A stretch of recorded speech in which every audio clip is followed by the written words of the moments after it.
بسم اللہ الرحمن الرحیم۔ دست کوز اگر قسط نمبر 24 کے ساتھ آپ کی خدمت میں حاضر ہیں، جو لکھا ہے فوزیہ یاسمین نے۔ اگر آپ نے ابھی تک ہمارا چینل سبسکرائب نہیں کیا تو ہمارے چینل کو سبسکرائب کریں اور بیل آئیکن کو پریس کرنا مت بھولیے گا تاکہ آنے والی تمام اقساط آپ کو بر وقت ملتی رہیں۔ شکریہ۔ رومیلا گھر سے نکلنے لگی تو صبح ابرار بھائی نے اسے یاد دلایا، اب تمہاری شادی میں دن کتنے ہی رہ گئے ہیں، کیا ضرورت ہے یونیورسٹی جانے کی۔ رومیلا کو خود بھی احساس تھا کہ اس کا اب یونیورسٹی جانا بیکار ہے، اس کی پڑھائی تو اب چھوٹنے ہی والی تھی، لیکن وہ پڑھنے کے ارادے سے جا بھی نہیں رہی تھی۔ وہ تو بس تھوڑی دیر کے لیے گھر سے نکلنا چاہتی تھی، خاص طور پر اسے سنبل اور نمل سے ملنا تھا۔ نمل سے اس کی بات نہیں ہوئی تھی، سنبل کے ذریعے اسے پتہ چلا تھا۔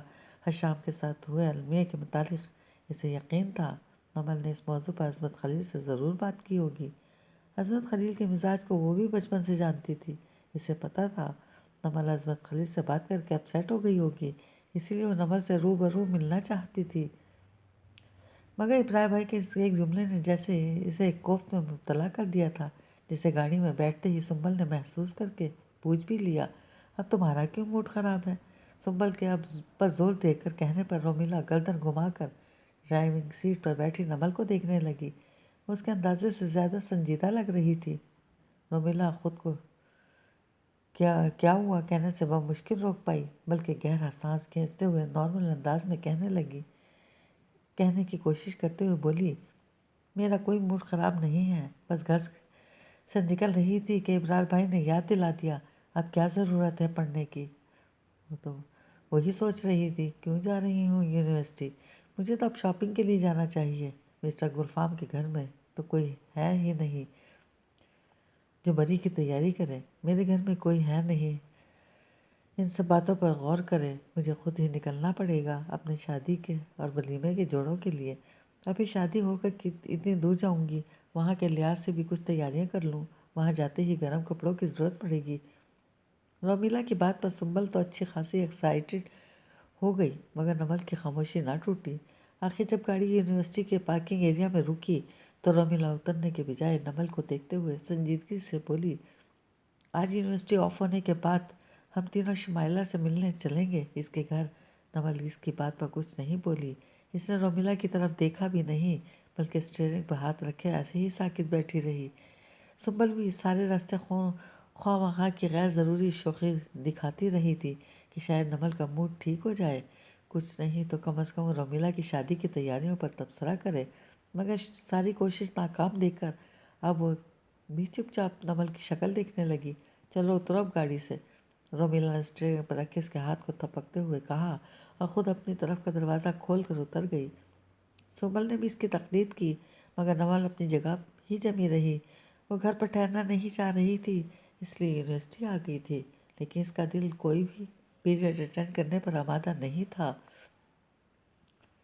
اس کا دل چاہ رہا تھا وہ کسی سے بات کرے، نہ کوئی اس سے بات کرے۔ وہ اس وقت مکمل تنہائی چاہ رہی تھی، اسی لیے تو وہ گھر پر نہیں رکی تھی کہ رشیدہ اسے کمرے میں بیٹھا دیکھ کر اس کی اداسی دور کرنے کی کوشش کرنے لگیں گی اور اس کا دل بہلانے کے لیے وہ ادھر ادھر کی باتیں کریں گی، جبکہ اس وقت اس کا ذہنی توازن اتنا بگڑا ہوا تھا کہ اسے ڈر تھا وہ کہیں رشیدہ کو کچھ نہ کہہ دے۔ ایک طرح وہ ان سے فرار ہو کر یونیورسٹی آئی تھی، مگر سارے راستے سنبل اور رومیلا بھی وہی حرکتیں کرتی رہیں جس کا اسے رشیدہ کی طرف سے خطرہ تھا۔ اسے پتہ تھا اگر ان دونوں سے بھی کہے گی کہ مجھے اکیلا چھوڑ دو تو وہ بھی کبھی راضی نہیں ہوں گی، اسی لیے اب گاڑی میں بیٹھی یہی سوچ رہی تھی کہ ڈپارٹمنٹ میں جانے کے بجائے کہیں اور چلی جائے، مگر سمجھ میں نہیں آ رہا تھا کہاں جائے، اور پھر وہ جہاں بھی جائے گی سنبل اور رومیلا اس کا پیچھا نہیں چھوڑیں گی۔ نمل چلو اندر، رومیلا نے اس کی طرف کا دروازہ کھولتے ہوئے محبت سے کہا تو نمل خالی خالی نظروں سے اسے دیکھتے رہنے کے بعد گہرا سانس کھینچتے ہوئے گاڑی سے باہر آ گئی۔ ڈپارٹمنٹ سے انہوں نے اپنی گاڑی کافی دور کھڑی کی تھی اور نمل اکثر گاڑی یہیں کھڑی کرتی تھی۔ نمل سوچوں میں گم سر جھکائے بڑی سست روی سے چل رہی تھی۔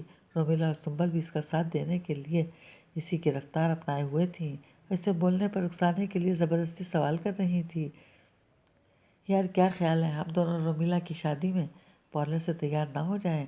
ہم کبھی پارلر میں تیار نہیں ہوئے، سنبل نے بڑے جوشیلے انداز میں پوچھا، مگر نمل نے کوئی جواب نہ دیا۔ البتہ رومیلا نے ڈانٹنے والے انداز میں کہا، لو میری فکر تو ہے نہیں کہ میں کہاں سے تیار ہوں گی، اور اپنی رومیلا کی بات پر ابھی پوری نہیں ہوئی تھی کہ رومیلا اور نمل بالکل برابر برابر چل رہی تھی کہ پیچھے سے پڑنے والے زوردار دھکے پر اپنی ہی جگہ پر لڑکھڑا گئیں۔ کوئی شخص ان دونوں کے درمیان سے انہیں چیرتا ہوا اس بدتمیزی سے نکلا تھا کہ اس کے ہاتھ میں موجود پیپسی کی بوتل پوری کی پوری نمل کے اوپر الٹ گئی تھی۔ اوہ سوری، میں نے دیکھا ہی نہیں۔ وہ تینوں ابھی اس استعداد پر سملی بھی نہیں تھی کہ اس نے بڑے چھچورے انداز میں مسکراتے ہوئے نہ صرف معذرت کی بلکہ جیب سے رومال نکال کر نمل کے کپڑوں پر گری پیپسی کو صاف کرنے کے لیے بڑی ڈٹائی سے آگے بڑھا تھا۔ اس سے پہلے کہ وہ نمل کو چھوتا، نمل کا ہاتھ پوری قوت سے اس کے منہ پر نشان چھوڑ گیا تھا۔ تم نے مجھ پر ہاتھ اٹھایا، وہ نہ جانے کون تھا، ان تینوں تو اس سے پہلے کبھی نہیں دیکھا تھا، مگر شکل اور حلیے سے وہ بالکل لوفر لگ رہا تھا۔ نمل کا زوردار تھپڑ کھا کر اس کا چہرہ غصے سے لال ہو گیا۔ وہ بڑے جارحانہ انداز میں نمل کی طرف بڑھا تھا کہ سنبل اور رومیلا خوف سے تھرا اٹھیں۔ خرم کا چہرہ بالکل ساکت تھا، لیکن اس کی آنکھوں میں ایک عزم الکھولے دے رہا تھا۔ ان دونوں نے ہی شدت سے محسوس کیا تھا اور ایک دوسرے کو دیکھ کر رہ گئی تھیں۔ جتنی دیر خرم وہاں کھڑا رہا دونوں ایسے ہی جمی رہیں۔ پھر اچانک خرم پلٹا اور ان دونوں پر نظر ڈالے بغیر اپنی گاڑی کی طرف پلٹ گیا۔ وہ بھی بالکل نمل کے انداز میں آندھی طوفان کی طرح گاڑی نکال کر لے گیا۔ سنبل اور رومیلا جیسے ایک دم ہوش میں آ گئیں۔ یہ نمل نے کیا کیا؟ سنبل خوف زدہ کے لہجے میں بولی۔ اب کیا ہوگا؟ خرم اس تھپڑ کا بدلہ ضرور لے گا۔ سنبل رومیلا کو خاموش دیکھ کر پریشان ہو کر بولی تو رومیلا صرف ایک نظر ڈال کر رہ گئی، جیسے اس کی بات سے 100% متفق ہو، مگر سمجھ میں نہ آ رہا تھا کہ بولے کیا۔ چلو ہم بھی گھر چلتے ہیں، اب میں کوئی کلاس اٹینڈ کرنے کی پوزیشن میں نہیں ہوں، سنبل نے دونوں ہاتھوں کی انگلیوں سے کن پٹی کو دباتے ہوئے کہا، تو رومیلا صرف سر ہلا کر رہ گئی۔ عالیہ جب واپس اپنے گھر آیا تو اس کا ارادہ نہیں تھا شگفتہ غفار سے اس موضوع پر بات کرنے کا۔ آخر کو وہ حامد سے وعدہ کر چکا تھا کہ وہ ممی پر ظاہر نہیں کرے گا کہ حامد نے اسے سب بتا دیا، مگر ممی پر نظر پڑتے ہی اس کا دل چاہا وہ ان سے پوچھے کہ انہوں نے ایسا کیوں کیا۔ اس کی ماں ہوتے ہوئے انہوں نے اسے ہی حامد کے سامنے چھوٹا کر دیا۔ بے شک انہیں حامد کو اپنا داماد بنانے کا ارمان تھا، مگر عالیان بھی کچھ غلط تو نہیں کرنے جا رہا تھا، صرف اسے دیکھنا اور پرکھنا ہی تو چاہتا تھا۔ اگر عالیان کو وہ بریرہ کے لیے مناسب لگتا تو وہ کوئی انکار تھوڑی کرتا، اور اگر وہ بریرہ کے لیے مناسب نہیں تھا تو بریرہ کو اسے سونپ دینا بریرہ کے ساتھ زیادتی تھی، وہ بھی محض اس لیے کہ شگفتہ غفار کی یہ دلی خواہش تھی۔ مگر ان سے سامنا ہونے پر عالیان نے بمشکل اپنے آپ کو کچھ کہنے سے روک لیا، جبکہ اس پر نظر پڑتے ہی خوشی خوشی اس کے قریب آ کر استفسار کرتے ہوئے کہنے لگی، اور کیسا رہا تمہارا ٹرپ؟ حامد سے ملاقات ہوئی؟ جب یہ معلوم ہو کہ سامنے والا آپ سے جھوٹ بول رہا ہے، وہ بھی ایسا شخص جس کا رتبہ اور مرتبہ آپ کے دل میں بہت اونچا ہو، تو کسی کو جیسا لگ سکتا ہے۔ عالیان کو بھی اس لمحے ایسا ہی محسوس ہوا تھا۔ وہ صرف شگفتہ غفار کو دیکھ کر رہ گیا، ایک بار پھر اس کی زبان تک آتے آتے رہ گیا۔ آپ نے ہی تو حامد کو فون کر کے فوراً حویلی پہنچنے کو کہا تھا، پھر ملاقات کیوں نہ ہوتی؟ مگر جب وہ بولا تو الفاظ خود بخود کچھ سے کچھ ہو گئے۔ اچھا رہا، حامد سے بھی ملاقات ہوئی تھی؟ اچھا، تو پھر کیسا لگا حامد؟ آپ کی بار اس کے چہرے پر تجسس صاف پڑھا جا سکتا تھا، کیونکہ اس سوال کا جواب وہ واقعی نہیں جانتی تھی۔ میں کوئی اس سے پہلی بار تھوڑی ملا تھا، 1000 بار مل چکا ہوں۔ عالیان فوری طور پر کوئی جواب نہیں دینا چاہتا تھا، اس لیے نہ ٹالتے ہوئے بولا، مگر وہ تو جیسے ایک ایک منٹ گن کر عالیان کی واپسی کا انتظار کر رہی تھی۔ وہ بھلا جواب سنے بغیر کیسے ٹل جاتی ہیں؟ تب ایک قدرے چمک کر بولی ہیں، لو اتنی مصروفیت میں سے ٹائم نکال کر تم خاص اسے دیکھنے تو ایسے ہی گئے تھے جیسے اس کا چہرہ تک بھول گئے ہو، اور اب کہہ رہے ہو اس سے 1000 بار مل چکا ہوں۔ عالیان کو اب کوفت ہونے لگی تھی، وہ اس کا مقصد جانتی تھی، پھر بھی انہوں نے حامد کو مطلع کر دیا اور اب اس کی رائے ایسے پوچھ رہی تھی جیسے انکار کر ہی نہیں سکے گا۔ وہ ملنا اور ابھی کا ملنا تھوڑا الگ تھا۔ عالیہ نے بیزاری سے کہا۔ تو میں بھی تو وہی پوچھ رہی ہوں، کیسا پایا تم نے حامد کو؟ وہ عجیب آس و نراش کی کیفیت میں گری اسے دیکھنے لگی تو عالیہ نے دیکھتا چلا گیا۔ وہ ان سے بہت محبت کرتا تھا، بچپن سے لے کر آج تک اس نے ان سے معمولی سی بھی بدتمیزی نہیں کی تھی، بلکہ یہ کہنا بیجا نہیں ہوگا کہ ان کی بیماری وغیرہ کے موقع پر عالیہ نے لڑکا ہونے کے باوجود ہمیشہ بریرہ سے زیادہ ان کی خدمت کی تھی۔ بریرہ تو اپنے لاوالی پن کی وجہ سے ان کی تیمارداری بھی توجہ نہیں کرتی تھی، چنانچہ عالیہ نے ان کو دیکھ بھال میں لگ جاتا اور انہیں ایسے ہتھیلی کا چھالا بنا کر رکھتا جیسے کسی موذی مرض میں مبتلا ہوں۔ اب اس وقت بھی ان کے رویے سے خائف ہونے کے باوجود وہ ان سے زیادہ دیر خفا نہیں رہ سکا اور اپنے لہجے کو شائستہ بناتے ہوئے پوری سچائی سے بولا، بہت اچھا، ہر لحاظ سے بہتر، بریرہ کے لیے ایک دم پرفیکٹ۔ شگفتہ غفار کا چہرہ ایسے کھل اٹھا جیسے انہیں قارون کا خزانہ مل گیا ہو۔ انہوں نے بے اختیار کا چہرہ دونوں ہاتھوں میں تھام کر اس کا ماتھا چوم لیا۔ عالیہ نے ان کی وارفتگی پر بے اختیار مسکرا دیا۔ وہ اتنی خوش تھیں کہ ان سے کچھ بولا نہیں جا رہا تھا۔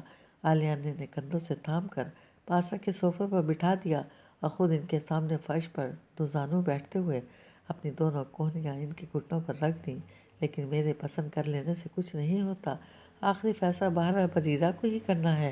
اس کی مرضی پوچھے بغیر ہم اس کی مرضی میں پوچھ چکی ہوں، اسے کوئی اعتراض نہیں ہے۔ شگفتہ غفار چمک کر بولی۔ وہ اتنی خوش تھیں کہ ان کی خوشی دیکھ کر عالیہ کا موڈ خود بخود خوشگوار ہو گیا تھا۔ تبھی وہ ان کی اتنی جلد بازی پر بے ساختہ ہنس دیا۔ کمال ہے، رشتہ آیا نہیں اور آپ نے لڑکی کی مرضی پہلے سے پوچھ لی۔ رشتہ تو آنا یقینی ہے، تمہارے ماموں مجھ سے بات کر چکے ہیں، بس رسم دنیا نبھانے کے لیے بات پکی کرنے آئیں گے، یعنی ہماری رائے کی کوئی اہمیت ہی نہیں، میں حامی بھرتا یا نہیں۔ آپ ماموں کو ہاں کر چکی تھی، عالیہ نے شکوہ کنان لہجے میں کہا تو انگلیوں سے اس کے بال سنوارتے ہوئے محبت بھرے لہجے میں بولی، تمہاری رائے کی اہمیت کیوں نہیں؟ بریرہ سے بھی میں نے تمہارے جانے کے بعد ہی پوچھا ہے، اگر وہ انکار کر دیتی تو بھلے ہی تم واپس آ کے اس رشتے کے لیے تیار ہو جاتے، مگر میں انکار کر دیتی۔ عالیہ نے ان کی بات پر صرف مسکرا کر رہ گیا۔ وہ جانتا تھا شگفتہ غفار ایسے ہی کہہ رہی ہیں، اگر بریرہ نے انکار کیا ہوتا تو مستقل اس کا برین واش کر کے اسے راضی ضرور کرتی، اور اگر تب بھی وہ نہ مانتی تو یہ کہہ کر حامد کے ساتھ اس کا رشتہ پکا کر دیتی کہ وہ ابھی بچی ہے، اپنے اچھے برے کی اسے تمیز نہیں۔ شگفتہ غفار شروع سے اپنی چلانے کی عادی تھی، ان کا ماننا تھا کہ وہ انہیں ٹھیک لگ رہا ہے بس وہی ٹھیک ہے، باقی سب غلط۔ اسی لیے اس کا خود ایک بار بریرہ سے دو ٹوک بات کرنے کا ارادہ تھا، حالانکہ اسے یقین تھا اس کی ماں جھوٹ نہیں بول رہی، بریرہ کو واقعی کوئی اعتراض نہیں ہوگا، وہ اس معاملے میں پوری طرح غیر جانبدار ہوگی، جو سب کو مناسب لگ رہا ہے وہی اسے بھی ٹھیک لگے گا۔ لیکن پھر بھی عالیہ اس سے بات کرنا چاہتا تھا۔ آیا ممی کو اس کی رضامندی ممی کو اپنی چلانے کی عادت تو بنیاد نہیں بن گئی؟ عالیہ کو سوچ میں ڈوبا دیکھ کر انہوں نے مسکراتے ہوئے پوچھا، کیوں، کیا یقین نہیں آ رہا میری بات پر؟ نہیں، ایسی کوئی بات نہیں، میں سوچ رہا تھا ماموں جان جب رشتہ لے کر آئیں گے تو فوراً تاریخ میں مانگ لیں گے، ہمارے پاس زیادہ وقت نہیں ہوگا۔ عالیہ نے بات بدلتے ہوئے کہا، ظاہری بات ہے، اور جلدی تو مجھے بھی ہے، میں بھی یہی چاہتی ہوں کہ سب کچھ جلد سے جلد ہو جائے۔ وہ سرشار سے انداز میں بولی جیسے ابھی سے انہوں نے بریرہ کو رخصت کرنے کے بعد کی کیفیت کو محسوس کرایا ہو۔ عالیہ نے کے اس انداز پر ایک بار پھر مسکرا دیا اور اپنے کمرے میں جانے کے لیے اٹھنے لگا تو اسے شوخی سے دیکھتے ہوئے بولی، بریرہ کو رخصت کر کے میری ایک اور مہم شروع ہوگی؟ وہ کیا؟ عالیہ نے حیرانی سے پوچھا، چاند سی بہو کی تلاش؟ انہوں نے چٹخارا لینے والے انداز میں کہا تو عالیہ کی ہنسی نکل گئی اور پھر وہ ہنستا ہی چلا گیا، کیوں، میرے لیے کوئی لڑکی بچپن سے پسند کر کے نہیں رکھی؟ عالیہ نے چھیڑنے والے انداز میں کہا، مگر وہ برا مانے بغیر بولی، پسند کوئی کرنے کی چیز نہیں ہے، یہ تو خود بخود ہونے والا عمل ہے، اور تمہارے لیے ابھی تک کوئی ایسی لڑکی نہیں ملی جسے دیکھ کر دل گواہی دے کہ ہاں بس یہی ہے وہ۔ ممی، میرا اگلا 5 سال تک شادی کا کوئی ارادہ نہیں، اور یہ بات میں پہلے بھی آپ کو بتا چکا ہوں۔ عالیہ نے یاد دہانی کرانے والے انداز میں کہا، ایسی باتیں کتنی بار میں دہراؤں؟ جس وقت نکاح کا وقت لکھا ہوتا ہے اس وقت سب کچھ خود بخود ہوتا چلا جاتا ہے اور انسان کے سارے ارادے دھرے کے دھرے رہ جاتے ہیں، تو پھر آپ کیوں چاند سی بہو ڈھونڈنا چاہتی ہیں؟ جس وقت جس سے نکاح لکھا ہوگا اسی سے ہوگا، چاہے وہ چاند کا ٹکڑا ہونے کے بجائے محض کا ٹکڑا ہی کیوں نہ ہو۔ اپنی بات پر عالیہ خود ہی ہنس پڑا، مگر اب کی بات صرف شگفتہ غفار سنجیدہ ہو گئی، بلکہ برا مانتے ہوئے بولی، اللہ نہ کرے، کیسی باتیں کرتے ہو ممی، میں نے تو مذاق کر رہا تھا۔ اور ان کا موڈ بدلتا دیکھ کر رسانی سے بولا تو وہ بھی مسکرا دی، میری بہو تو ایسی آئے گی کہ دنیا دیکھے گی، وہ فخری انداز میں بولی، تو عالیہ صرف مسکرا کر رہ گیا۔